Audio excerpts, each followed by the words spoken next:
ఇప్పుడే country delight app ని download చేసుకోండి. Download the country delight app now. నాకు మీరు ఎదురు కూర్చొని మాట్లాడుతుంటే రేవంత్ రెడ్డి గారు మాట్లాడినట్టే ఉంది. అంటే నిత్యం ఆయనతో ఉండబట్టి విని విని చూసి కొంచెం బేస్ వాయిస్ కూడా పెరిగింది కదా. రోహిన్ రెడ్డి గారికి గురువు దైవం టైప్ సార్. మాకందరికి ప్రాణం ఇవ్వడానికైనా సిద్ధమా రేవంత్ గురించి? డెఫినెట్ గా సార్. ఎందుకంటే ఒక మాట చెప్తా, ఆ మాటల కాడికి ఉంటది కానీ రేవంత్ రెడ్డి గారి కోసం ఏ త్యాగం కోసమైనా రెడీ. ఇవన్నీ మాటలు ప్రాణాలు ఇస్తాం అవి ఇవన్నీ అంటారు కానీ దేనికోసమైనా రెడీగా ఉంటాం సార్.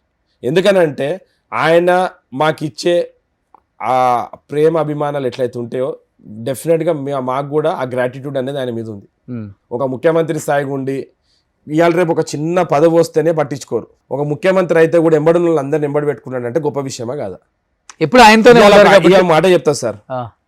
ఆయన దగ్గర ఇంట్లో పనిచేసి ఒక ఆయన సైదులు అని ఉంటాడు. వాళ్ళ ఇంట్లో ఆయననే ఈ రోజు కూడా ఆయన భోజనం పెడతాడు, ఇంట్లో ఆయననే ఉంటాడు. ఆయనకు ఒక డ్రైవర్ ఉండే భాస్కర్ అని, ఆయననే ఇప్పుడు రేవంత్ రెడ్డి గారు కూడా డ్రైవర్, ముఖ్యమంత్రి అయినా కానీ కూడా. అంటే ఆయన ఎవ్వరిని వదులుకోడు సార్ అట్లా అంత ఈజీగా. ఆయన పనిచేసే స్టాఫ్, ఆయన ఎంబడి ఉండే మనుషులు అందరు కూడా అట్లనే ఉన్నారు. అందరికి అదే ప్రాధాన్యత ఉన్నది. కామన్ మ్యాన్ ఎట్లుంటాడో అట్లనే ఉంటాడు ఆయన. కాదు, 6-7 గంటలు నిద్రపోయే టైం తప్ప మిగతా టైం అంతా సీఎం గారితోనే ఉంటారు. ఏంటి ఆయన డైట్ ఫుడ్ స్టైల్ ఎలా ఉంటుంది? ఎప్పుడు అలానే ఉంటారు. ఆయన దినాన్ని 2 సార్లు తింటాడు సార్. బ్రేక్ఫాస్ట్ ఉండదు, పొద్దున ఒకసారి లంచ్ చేస్తాడు, రాత్రి ఒక డిన్నర్ చేస్తాడు. ఓకే, ఏం తింటారు? ఏం అలవాట్లు లేవు ఆయనకు. ఏం తింటారు ఆయన?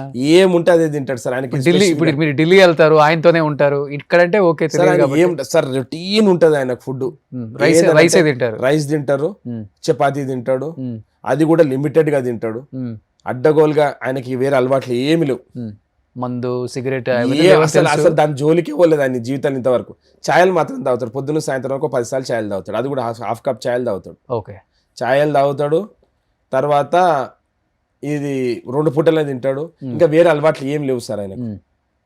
Is a fit sportsman. పొద్దున జిమ్ చేస్తారు, ఒక 1 అవర్ జిమ్ చేస్తాడు. Okay, half an hour to 45 minutes gym చేస్తాడు. తర్వాత ఎవరెవరితోటి అపాయింట్మెంట్స్ అందరితోటి మాట్లాడిన వాళ్ళు, అపాయింట్మెంట్ ఇవ్వని వాళ్ళు అందరు ఫోన్లలో మాట్లాడతాడు. తర్వాత ఫోనే అత్తారంటారు అన్న అసలుకి సార్. ఆయన సార్ ఇప్పుడు ఒక మాట చెప్తున్నా సార్, మీకు ఫోన్ ఉంది, నాకు ఫోన్ ఉంది సార్. సార్ పొద్దున్న లేచి నుంచి రాత్రి వరకు ఈ ఫోన్లు అటెండ్ అయితే అంటే ఇప్పుడు సీఎం అవ్వకముందు సార్ ఆయనకు ఒక మాట సార్, ఆయనకు పిఏ ఉంటాడు. ఫోన్ ఎవరెవరు చేస్తారు అన్ని పేర్లు రాస్తారు సార్. అందరితోటి ఎవరెవరు కావాలో అందరు ఫోన్లు చేసి మళ్ళీ టిక్కులు పెడతారు. ఇవన్నీ సార్. ఇప్పుడు రేవంత్ రెడ్డి గారు ముఖ్యమంత్రి, అప్పుడు పిసిసి అధ్యక్షుడు. ఇక రాష్ట్రంలో అందరితో రేవంత్ రెడ్డి గారు అభిమానులు ఎంతమంది ఉన్నారో తెలుసు కదా. ఇంతమందితో ఆయన ఫోన్ మాట్లాడాలంటే సాధ్యమైన పనేనా? రాత్రి 2 గంటల వరకు మాకు ఫోన్లు వస్తాయి సార్. కూడా తాయి ఫోన్ చేస్తారు, అన్న ఏం చేస్తున్నా రాత్రి 2 గంటలకు ఏం చేస్తారు సార్ పడుకోకుండా. ఓకే, మధ్యాహ్నం ఫోన్ చేసి అన్న నేను కలుద్దాం అనుకుంటున్నా అంటాడు. ఒక్కొక్క మనిషితోటి ఒక 200 మందితో పొద్దున్నే సాయంత్రం మాట్లాడు 3 గంటల ఫోన్లోనే పోతుంది. దినం 500 కన్నా తక్కువ ఫోన్స్ రావు సార్ మా స్థాయి నాయకులకే.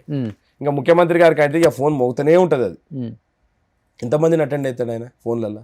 రాష్ట్రంలో ఇంత గ్లామరస్ లీడర్ అనేటోళ్ళు మళ్ళీ ఇంకా రారు సార్. ఓకే, ఇంకా మీరు రాసి పెట్టుకోండి. కాస్ట్యూమ్స్ కూడా అలానే మెయింటైన్ చేస్తారు. ఎక్కడ కొంటారు ఆయన కొంటారా? ఆయన వైట్ షర్ట్, ఆ బ్లాక్ ప్యాంట్ తప్పించి ఇంకేమేస్తారు? కొంచెం బ్రాండెడ్ వాడతారు కదా. నరేంద్ర మోడీ లెక్క డిజైనర్ వేర్ లేచి డైమండ్ బటన్లు పెట్టుకుంటాడా? లేకపోతే కేటీఆర్ లెక్క డిజైనర్ వేర్ తోటి వార్డ్రోబ్ ఏమైనా ఉన్నాయా? ఆయన పోతే ఒకటేసారి 25 తెల్ల షర్ట్లు, 10 జీన్స్ ప్యాంట్లు అంతే. ఆయన షాపింగ్ చేసుకుంటారా? ఆయనకు ఒకటేసారి ఆయన అప్పటి నుంచి ఎట్లున్నది అదే సేమ్ మెజర్మెంట్స్ ఉంటాయి. ఆయన ఫోన్ చేసి ఆర్డర్ ఇచ్చి తీసుకొచ్చుకుంటాడు అంతే. ఇంకా వేరేది ఏముండదు ఆయనకు. ఆ వైట్ షర్ట్, బ్లాక్ ప్యాంట్ తప్పించి వేరే కలర్ బట్టలు ఏమైనా వేసిండా? వాచ్ కూడా మంచి టీ షర్ట్లు, మంచి జీన్స్ బాగా సార్. బట్టలు కూడా వేసుకుంటే తప్ప సార్? నేను అదే చెప్తున్నానండి, మీరు అన్నదానికి చెప్తున్నాను సార్. ఆయన తప్పుడు కాదు సార్, ఆయన కావాలి ఆయనకు బట్టలు. ఆయన ఇంకా నేను చెప్తున్నాను ఇప్పుడు కాబట్టి అన్ని బంద్ చేసిండు. ఒకప్పుడు ఆయన దగ్గర మంచి ఫోన్స్ ఉంటుండే. ఆయన రాజకీయాలు రానప్పుడు ఆయన ఇప్పుడు బిజినెస్ చేస్తున్నాడు, వర్డ్ 2 ఫోన్స్ వాడేది, వాచెస్ కూడా మంచిగా ఉంటాయి అంట. అన్ని వదిలేసుకున్నాడు. మేము ఆయన చిన్న ఉన్నప్పుడు, ఆయన రాజకీయాల్లో రానప్పుడు ఆయనకు వర్డ్ 2 ఫోన్స్ ఉంటుండే. వర్డ్ 2 ఫోన్ ఉంటుండే, నాకు ఇంకొకటి టాగ్వేర్ ఫోన్లు ఉంటుండే. ఓకే, రేవంత్ అనే చూస్తే మాకు కూడా ఎప్పుడన్నా ఆయన ఫారెన్ ట్రిప్ పోతే మాకు వాచ్లు కొనుక్కొచ్చి ఇచ్చేటోడు. నాకైనా రఘుకైనా ఎవరికైనా. వాచ్ కూడా ఆయన ఇచ్చారా? లేదు. అప్పుడు రేవంత్ అన్న ఇచ్చిన వాచ్లు మా దగ్గర ఉన్నాయి ఇంట్లో. అప్పుడు రేవంత్ అన్న ఎక్కడ ఫారెన్ టూర్ పోయినప్పుడు డెఫినెట్ నాకు 2 వాచ్లు తీసుకొచ్చి ఇచ్చిండు. ఓకే, అప్పుడు ఆయన మరి ఎంత ఉంటుంది కాస్ట్? ఎంత ఉంటుంది? ఈ కాస్ట్ మనం ఒకసారి ఎవరైనా గిఫ్ట్ ఇస్తే దాని కాస్ట్ అంచనా తెలుసుకుంటాం కదా మనం కూడా తర్వాత. మోవాడో వాచ్ ఇచ్చిండు నాకు తీసుకొచ్చి, మంచి brand watch, American brand Movado watch తీసుకొచ్చి ఇచ్చిండు. ఓకే సార్ ఆయనకు ఎందుకు సార్ ఆయన అవసరమా అంటే ఆయన అంత ప్రేమ మనిషి. షూలు కూడా మంచి బ్రాండెడ్ వేస్తారు ఆయన సార్. షూలు సార్ ఇవాళ రేపు ప్రతి ఒక్కరు వేస్తున్నారు సార్, వేస్తున్నారు. అంటే ఈ రోజు అంటే మినిమం అంటే ఇప్పుడు ఆయన కంఫర్ట్ సార్.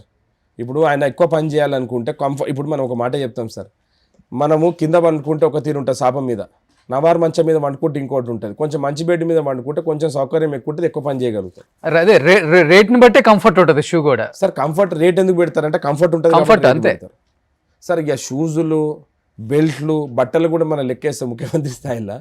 ఆయనకుండే బిజినెస్కి, ఆయనకున్న అప్పుడు చేసిన బిజినెస్లు కానీ ఆ ప్రాపర్టీని అమ్ముకుంటే ఈరోజు 1000 కోట్లలో ఉంటుండే. అన్ని అమ్మేసిండు రాజకీయాల కోసం, నాకు తెలుసు. అవునా?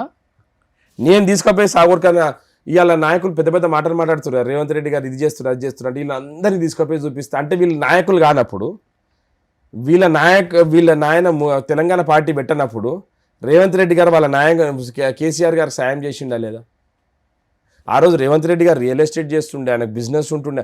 ఫస్ట్ మీ కోకాపేటలో విల్లాస్ కట్టిండ్రు కదా, అక్కడ కూడా ల్యాండ్ రేవంత్ రెడ్డి గారే ఇచ్చిండ్రు. ఓకే.